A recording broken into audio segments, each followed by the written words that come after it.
Hey Sky Fam, is work keeping you running ragged again? I know the feeling. Those long days make cooking seem like a mountain to climb. Put your feet up because I have a delicious treat for you. Have you heard of 24 Chicken? Oh, they're a gem. Imagine the most crispy, juicy fried chicken you've ever had, bursting with flavor in every bite. They make it fresh with the best ingredients, just like you would at home. One taste and you'll be hooked. We've all been looking forward to catching up on that Netflix show, so why not make it extra special? Who's ready for some yummy 24 chicken? Go grab your pajamas, get comfy, and pick out your favorite movie. Dinner will be ready in a flash. And then we can all have a delicious and fun movie night together. So ditch the decision fatigue, skip the cooking, head to the nearest 24 Chicken branch nationwide, or order online and get 100 pesos off when you order at www.24chickendelivery.com. Just use the promo code SkyFam24Chicken. Welcome to Sky Podcast. Watch out for a new episode every Saturday. Is it normal? Can't be happy about the success of my ex. If sobrang competitive mong tao, siguro parang sobrang strong ng feeling mo towards that. Kasi tinulungan mo siyang umangat, di ba? Dahil nag-break up, parang mas masakit to see him succeed kasi hindi ka na part sa life niya. There's that hint of jealousy that always happens. Sobrang toxic na talaga.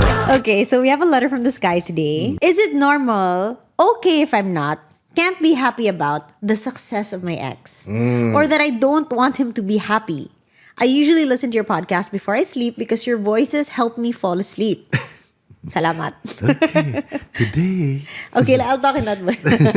Matutulog lahat ng tao. I'm happy that I discovered your podcast because it's really helped me move on, and I've also learned a lot from you guys, from love life to life and everything else in between. It's been a year since we broke up. It was very long distance, and I've already moved on. But every time I see him achieve things, I always feel like he doesn't deserve them. I feel like he wouldn't have achieved them if not because of me.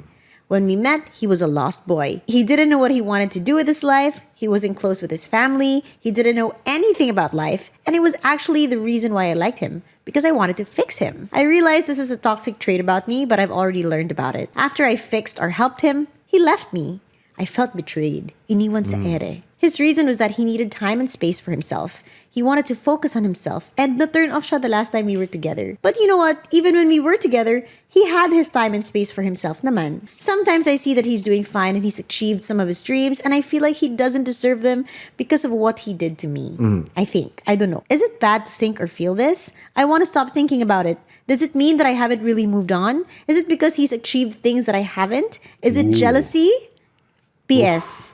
Pag pati po kayo naghiwalay, breakup season po kasi, hindi na talaga ako maniniwala sa love. Sana hindi naman. Ang dami mga kailangan i-unwrap. And like, dami layers. Even in the not the boyfriend-girlfriend level. Diba, kahit sa friends natin, there are some friends na we can't help but compare ourselves to. Okay. Pag when he achieves these certain things, maybe he's not like a close friend, pero parang, mas magaling naman ako sa kanya.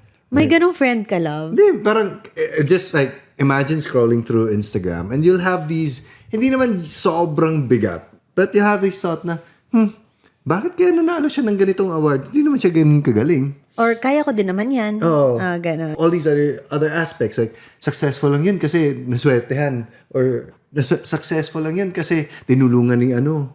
Is it an unconscious thing to compare ourselves to somebody else? I think that's just how our minds work. Like everybody just, like for us to put perspective to our lives, we can't help it but to naturally compare ourselves to each other. Diba? Parang, okay, especially if pareho kami ng field, parang, okay, engineer siya, engineer din ako, parang mas maganda yung ano niya. Or when in the YouTube space, ay parang, uy, mas maganda yung video niya kaysa sa akin.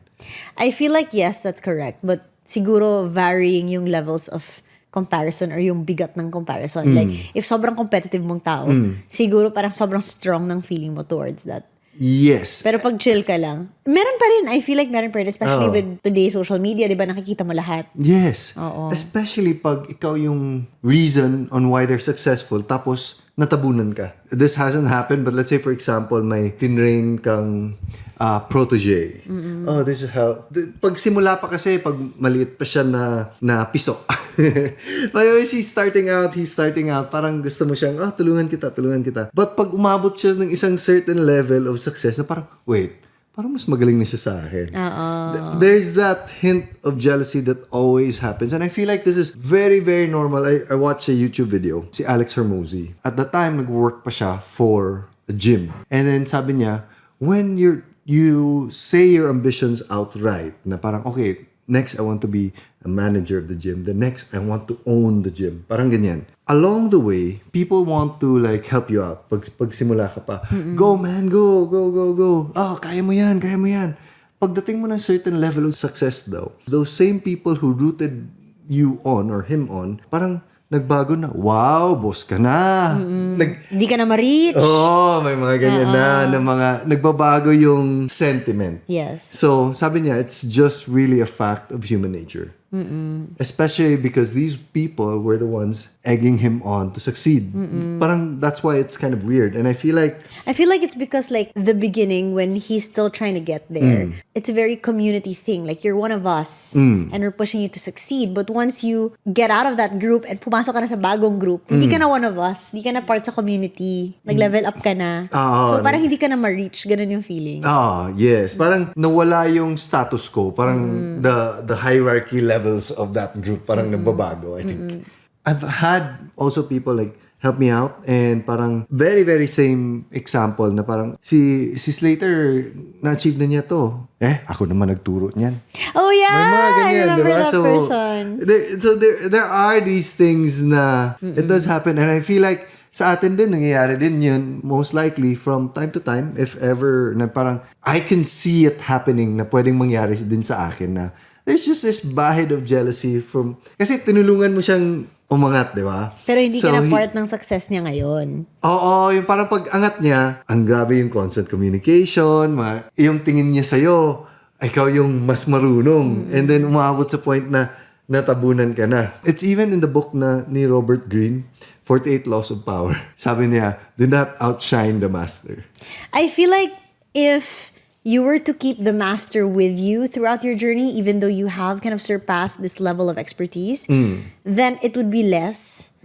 But if you cut ties, like for example, in the case of the letter, dahil nag-break up, parang mas masakit to see him succeed kasi hindi ka na part sa life niya. You were part of the journey, but you're not part of the destination anymore. So parang mas masakit siya. Well, depende din pa rin talaga yun. Like for example, for me, that quote na do not outshine the master, for me is more talking to the person being protégé, the mentee. Yeah. Let's say, for example, nafe-feel ko na, uy, ka-level na kami, parang okay na kami, parang I've reached to where he or she taught me where to go. Pwede din siyang, para mawala yung hint, yung mga jealousy issues, pwede mong ibigay lahat ng credit sa kanya. Wala namang mawawala sa iyo. Like, parang feeling ko, sa kanya, hindi na kasi sinasabi ng boyfriend din na, uy, thank you ha. Ikaw talaga yung tumulong sa akin to get there. I feel like when you help someone, it shouldn't also be because you want that appreciation in return, di ba? Kailangan when you help someone, it comes from, dahil gusto mong makita na mag-succeed siya, hindi dahil gusto mong ma-appreciate and that you're ma-validate na, ako nagturo sa'yo. Diba? Yes. So parang weird din na I'm helping you but may kapalit. Kailangan. Depende din talaga sa tao. May taong generous na tutulungan ko siya, makita kitang umangat, I'll clap my hands for you, like, ikaw talaga. Or, there's this quote na I've heard of somewhere. It's kind of like you trying to lift a person up, giving them wings, pero hinahawakan mo yung paa nila. Hanggang dito ka lang. So, it's kind of like that. Just, you can fly, but right here where I can see you. Kasama mo ako, tapos hilain din kita. Yung may ganyan. So, it really depends on the pureness of the intention. Sinabi niya dito na, I've learned my lesson. Sorry, pero kailangan talagang mabitawan mo yun for you to be able to say na you've learned your lesson about like, pag binigay mo to sa kanya, para sa kanya na talaga to. That's something that I feel a little bit strongly about. Na when you give something to someone or whether it be an act of service or a gift, it's because you want to give it and not because you're expecting something in return. Yes. So if I want to love you as my boyfriend or as my husband, it's not because I'm loving you so that you can love me back. It's because I want to love you. So if I want to fix you, although there's a lot to be said about fixing people also, I want you to succeed and not because I want to be part of your success. You know what I mean? Yun. Yeah. Dapat may utang ng loob ka na sa akin for life. Yeah. Yung mga ganyan na level. With a friend recently. And he was making kwento of another friend that we had na sabi niya, ay, iniiwasan ko na yun. Sabi ko, bakit? Sabi niya, that friend is very, very generous. Parang every time they meet, binibigyan siya ng sobrang mahal ng mga whiskey, wine, and all these other things. Like, oh, here. Tapos palagi, very Chinese na parang, ayoko, no, I don't need these gifts and everything. And then, parang, no. Sa'yo na yun. Kunin mo. Maiinsulto ako pag hindi mo kunin. Oh, sige, tanggapin ko na. And then, iniiwasan na niya kasi ngayon, every time they meet, ito siya. Palagi ko binibigyan yun ng mga mahal na mga items. Oo, nai-enjoy mo, di ba? Yung parang, It's like rubbing it in his face. Parang hindi ko naman hiningi yun in the first place. It's like, it makes him feel like a bigger person by him being the one giving. So I'm rubbing it in your face na mas mataas ako sa'yo, ha? Ito yung status ko, Or parang may parang, there's a kapalit na, oy, praise me ha. I always give you expensive things. Say thank you or tell people about me that I'm so nice. So, balik tayo sa letter love. May tanong ako sa'yo. What can you say about her wanting to fix him? That's why she wanted to get together with him in the first place. I can imagine myself na dati, alam yung magandang babae, pero ang dami niya mga issues. Pero, dami niyang baggage. I want to be the one to fix you. Like, I want to be the knight and shining armor to this damsel in distress. Yes. But then sometimes this damsel in distress is not in distress and doesn't need saving. Or maybe in distress talaga siya, pero ayaw niya ma-save. Gusto niya na ganyan talaga. Feeling ko kasi pag ikaw yung savior mentality or ikaw yung gustong mag-fix or mag-help, you're putting yourself up on a pedestal already. Ang galing-galing mo, ikaw mag-fix. You're not entering the relationship na magka-level kayo. Parang you're entering the relationship na I'm better than him, I'm gonna bring him up to my level. So parang that alone to begin a relationship with is already scary, I would say. Yes. Hindi na siya healthy. I have friends who had relationships with sobrang toxic na talaga. Pero, mahal ko yung babae. Ayusin ko to. Ayusin ko siya. And sometimes it gets to a level na I'll propose para maayos to. Yeah, yun yung, that's scary already. That's, the scary part. For the girl in this case, parang she feels like mas mataas yung tingin niya sa sarili niya compared to the guy. Kasi siya nga mag-fix, di ba? Yes. But in the process of fixing, also the guy will feel lower. Oh. Di ba? Yes, parang, and maybe that's why the guy is kind of like, I need space. I need space. And when someone says to me, I need space, dati was just, okay, bigyan kita ng space so you can figure things out. If aabot ka sa relationship, me being the older me, pag umabot ka sa relationship na pag sinabi ng partner mo na I need space, yung parang, I would take it as, okay, she doesn't really like me as much. Okay. That's the hard truth behind that. I don't think so, love. I beg to disagree because now as a mom of 2 coming 3 active boys plus you, my eldest child, parang minsan talaga, kailangan ko ng space. So, kailangan mo ng space from me. Although, ikaw kasi, you're not the super annoying, clingy type. Kasi may life ka din, busy din ako, ganyan. Gets mo naman yun. Pero like kanina, di ba, you tried to go into my vanity. Pero I woke up at 6:30. It's been 3 hours. I haven't really, wala pa ako. It was just a lot this morning. So I just locked my vanity and just later tried to go in. And I just looked at him like, he was like, okay, I get it. Sa akin may sinoli lang akong lipstick kasi nakita ko yung lipstick sa labas. Baka mawala. Nakita na yung mukha ko na 3 hours ko na itong tinitiis. See? I need space. It's a different type of space we're in. Parang hindi naman yung, ano tayo, cool off muna tayo. Or like parang, I need time away from you because hindi ko na alam kung anong nangyayari. When someone says, I need space, especially in a boyfriend-girlfriend relationship, yung tipong emotionally, ano tayo muna, like parang palayo muna tayo, yung feeling ko when someone says that to me. And I feel like there's something inherently wrong with the relationship already na kailangan ayusin. Kasi, let me make my point.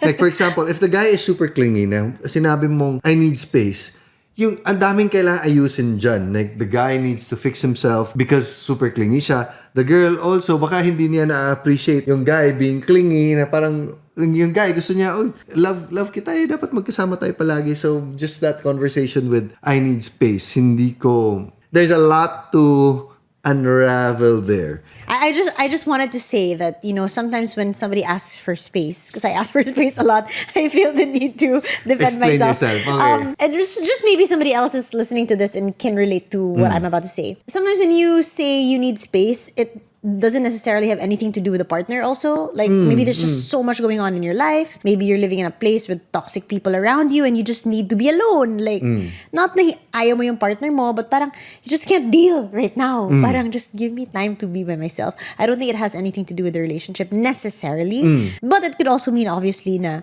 baka parang he's asking for something from you na hindi mo kaya ibigay right now emotionally. Not black and white, right? There's a lot to be said about needing space also. It could be a whole topic. It could be a whole topic. But Okay. I think what you're leaning towards is parang, wait, hinga lang ako. We're okay, but hinga lang ako. Yeah, just it doesn't mean that you're a bad person because you need me right now emotionally or like you need to be in this relationship, you're clingier than me. Yes. And it doesn't mean that I want to break up with you. It's just, maybe I'm just dealing with some things right now. Give me a break. Yeah. Yes. Not give me space from you Yes. as a person. Yeah. There's dimensions to this. I feel like merong malalim na give me some space, which how I understand that. Yeah. Meron ding wait lang.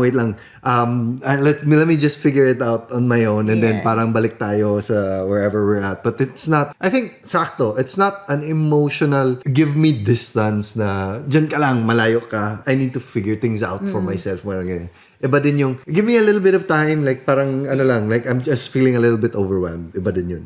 Pero kasi feeling ko sa letter na to, since yung context natin is, he's a very problematic guy, he's not close with his family, he doesn't know anything about life. Di ba ganun yung sinabi niya? Yeah, yan. Parang bata yung tingin And I'm niya. here to fix him. So parang, ang naisip ko lang is like helicopter parenting.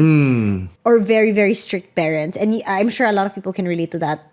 Na, minsan nakakasakal talaga. Like, let me make my own mistakes. Let me discover life. Like, if you always treat me like you're better than me, I will always be the underdog. Yes. And I will never know what to do by myself. So, in that context, I think you're right. Yes. Every time there's a growth in the relationship, there has to be some parang nag-change yung dynamic eh. That's why it's also, I feel, a little bit harder for long-term relationships na nagsistart from the teenage years and then umabot talaga to them being together. Like parang ang daming journeys na nangyari dun. So that's why Ang it's a galing, little kung bit ganun kayo. fewer and far between. Yeah, very, very special yun na. In this case, let's say for example, totoo yung sinabi niya na, okay, mas marunong ako sa buhay, mas mature ako, sabihin natin. And then the guy is like, okay, tinuruan ko siyang umabot sa potential niya. Dati parang walang-wala siya, parang tambay yung ano niya. Kasi totoo. And then umabot siya sa point na, okay, successful na siya. May sariling trabaho, people look up to him. Nagbabago yung dynamic eh. Yung girl, being the alpha or kind of like, uy, ako yung nagtuturo sa'yo. Nagbabago yun. Nag-change yun na, uy, yung guy, hindi na kailangan turuan. O baka, you may have something to learn from the guy now. So, there's a shift in the dynamics of the relationship which may or may not be the reason kung bakit yung girl and yung relationship nila May tension na ngayon. May tension. Or yung guy, parang hindi na ganyan yung emotional attachment to the girl because the girl says, oy, may utang ng loob ka sa akin. Yung guy naman is, you wanted me to be here. And then now that I'm here, parang bakit iba, may utang na ako sa'yo. Or this is just one small dimension that could be what is happening there. Yeah. Diba? Alam mo, relate na naman ako doon sa parenting. Yeah. Because when you are growing up, your parents are so used to you being the small kid that they can tell what to do. Like, me to Scotty, don't do this, don't do that, do this, do that. Yung mga reference mo, ha? Yeah, syempre. Bata lang kinakausap ko every day. So, About this ka ba? So, as a parent, you're so used to this dynamic. And then your child grows up, makes his own decisions, makes friends, learns about life through other areas that's not just you. Yes. Let's say the child goes off to college, lives his own life. And then when he comes back, he's a totally different person, capable of making decisions by himself, sometimes with opinions that are opposing to you. Yes. And that causes friction, di ba? Because you're so used to the certain dynamic na Yes. ikaw lagi yung tama, ikaw lagi yung natuturo. Tapos ngayon, bakit may sariling opinion na to? Or Yes. bakit gusto niya ganito? All this time, I taught him ito. Yes. So parang there's a shift, there's a tension. And that's why I think with parents, there's always that parang there can't be two queens in one house kind of thing. Yes, there's kind of like always, in anything that we do, there's always that process of hand-holding, and then abot sa point na may shift, may growth, may changes in the dynamic, may parang a process of letting go. This is very, very true even with, sa akin when I was first starting my business, ang daming mga ako mismo ang humahawak. And then I have to have the courage to let other people who are better than me at a certain thing na, okay, bigay ko na to sa'yo tong role na to. It's a very, very tough transition because kailangan kong sabihin na there's someone else that's better at this than me. Even if this was something that is very, very precious to me. Then even if like parang, dapat ganito, dapat ganyan, yung parang, you give them that liberty to shine, to be able to prove themselves, to be able to give them a chance to fail without criticism. In relationships, in work, in life, parang in parenthood, ganyan talaga eh. Alam mo, maganda yung sinasabi mo. Feeling ko that's something that not a lot of people realize. But when you take a step back and give somebody space, you're actually giving that person the opportunity to shine brighter. Yeah. Sobrang totoo yun. Yes. Yeah. And it shows you how much you trust that person. Yung process of letting go is tiwala din yun eh, na parang, hey, you can stand on your own. You're okay. I trust you to do the right thing. I trust you to be part of this relationship as an equal. So, balik tayo sa letter love. Balik na naman. Feeling mo ba? Kasi ang daming This topic. is daming one topic. of the parang ang daming layers. Ang daming layers na nangyayari. So, tinatanong niya, is it jealousy ba that's making her feel this way, that she doesn't want to see him succeed? Or that she's not over him yet? Personally, I feel like it's not a matter of I'm over you or not. It's kind of like a matter of control or like pride. You know what I mean? Kasi wala siyang mention sa letter na, alam mo, miss ko na siya, love ko Love ko talaga na. siya, sana iniisip niya ako, sana, walang anything romantic sa letter or caring, di ba? Parang it's more matter of fact. Like, Yes. I should win this breakup. Yeah, parang ganyan. I think it says more about the letter sender than the guy, na parang kung if you feel that way, tinitorture natin yung sarili natin whenever we're jealous of someone. The other person doesn't know about that. Pero yung feelings natin, very negative feelings, kinakarga natin. Yeah. You have to be introspective about why you're feeling this way. Yes, and it doesn't benefit you in any single way by caring about what happens to that person. No matter magiging presidente pa siya ng Pilipinas, it doesn't affect you anymore. Break up na kayo eh. So, ikaw na lang ang magkakarga niyan. You are the one that will deal with that for as long as you're holding on to that kind of hate in your heart. So, parang ang tagal mong siyang hahawakan hanggat sa ma-let go mo siya.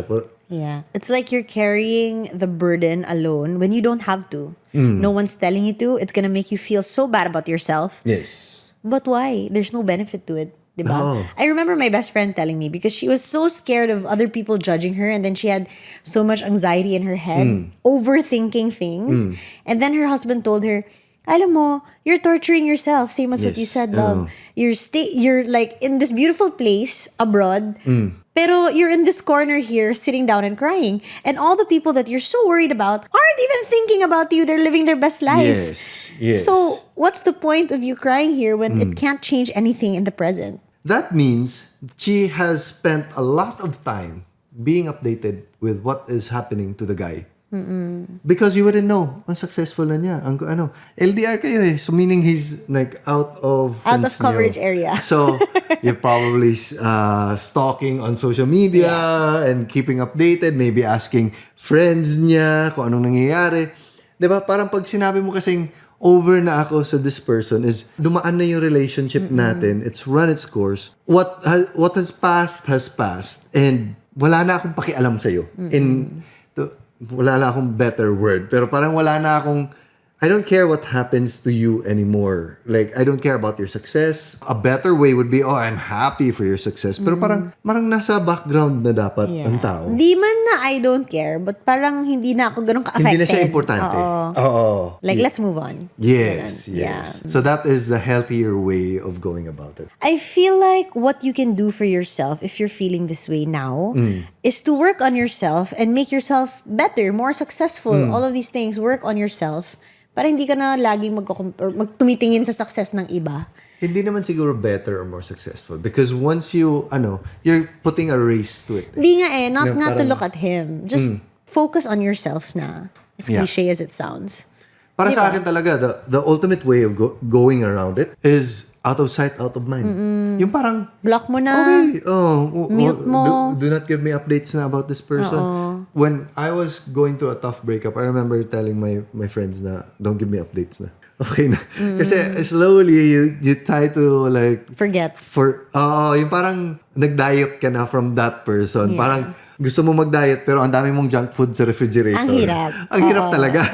Pero pagbukas mo ng ref, vegetables lang ang meron. Mapipilitan wala ka kang talaga. choice. Wala kang ibang nakikita. Yes, yeah. Do you think there's ever a point wherein, kailangan mapakita ko na mananalo ako sa breakup nito?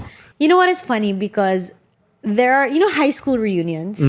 I have some friends who want to go to the high school reunion simply because gusto nila ipakita na, look at me now, like to all of their bullies. You know what I mean? Yes. But I always say na, bakit pa? If you're doing so well na, edi, nanalo ka na. You don't need to show anyone. Happy ka na eh. Yeah. I feel like there's a lot of games that we play in life. Mas philosophical lang.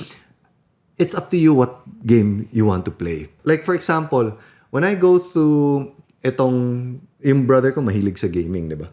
So meron din silang mga people in that circle na grabe, sobrang sikat talaga na gamer. That hands up talaga yung tao na parang, okay, this is the GOAT. Yeah. In that circle, sobrang sikat niya, sobrang niya, because that's the game that they're playing. But outside that, nobody knows who these people are if you're not into that world. Yep. Same with golf, same with other sports. Ganyan din. Pero it's not all about the sports or the hobbies na Pwede ko ring laruin na I'm playing a game amongst sinong mas magaling sa amin. Pero ikaw lang naglalaro niyan. It's all in your head if that you are playing that game. I may have a game wherein nakikita nila ako na ang mahal-mahal ng mga gamit ko, ang mahal-mahal ng mga But you can also just say, I don't want to play that game. I'll take myself out of that status kind of game. Yeah. There's all these other things. There's the business game. There's the social media game. There's even the parenthood game. I'm a better parent than you. Yeah. So, nasa iyo na yun kung ano ang importanteng game for you. Or if you want to put a token and play that game. Talaga. The easiest way I found with dealing with jealousy is just understanding I'm not gonna play that game.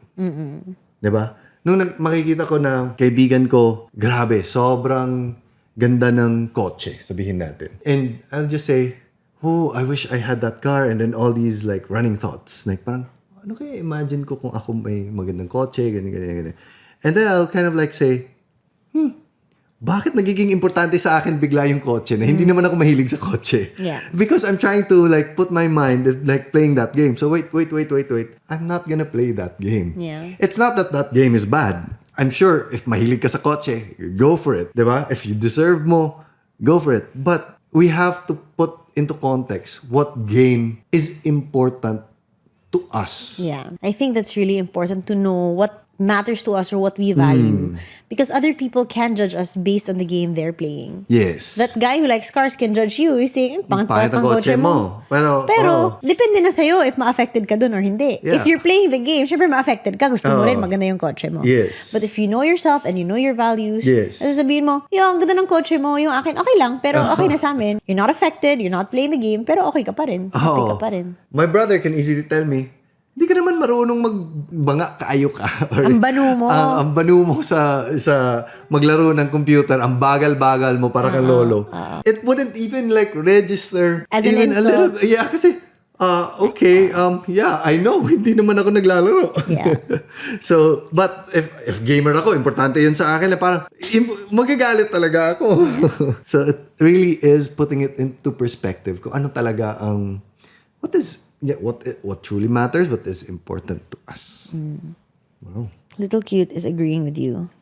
I don't know if you can see it on cam, but he's been kicking like crazy ever since he heard your voice. Yeah. Being very passionate. No, because I say this because this has been helpful for me, especially in the world of social media. There are a lot of games shown to you every single day. Sa akin, like, okay, umabot ako sa point na mahilig ako sa watches. So, okay, ang ganda ng relo niya. Oh, this person that I admire, grabe yung relo niya, ilang milyon. Iba na naman. Oh, grabe, maganda yung bahay niya, maganda yung kotse niya. All these things, like, and then, parang wait, hindi naman ako, like, I don't plan on renovating. I don't plan on, so it's always like, it never ends until you take yourself out of that. Yeah. Important to be introspective, to know who you are, and to be okay with not playing everybody else's game. I guess at the end of the day, itong letter boils down to a lot of comparison. Who is the thief of joy? Who won the breakup? Who is better off in life? I also think if you're always playing the status game, like I'm better than this person at this, I'm betting, just take yourself out of that status game. Kasi hindi talaga matatapos. I was talking to someone na parang may ambition siya na ito yung mangyayari sa career na. Pero pagdating mo dun, it is always a never-ending ladder. When you get to the point where you want to be or where you think you want to be, meron pang someone na naman that's better than you, and then better than you, and then better than you. If you're the best at that field, meron pang someone that's better at you at some other thing.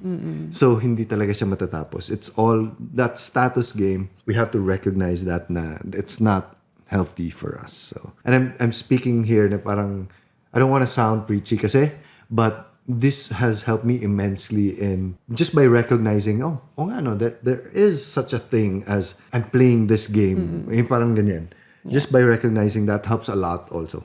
Yeah.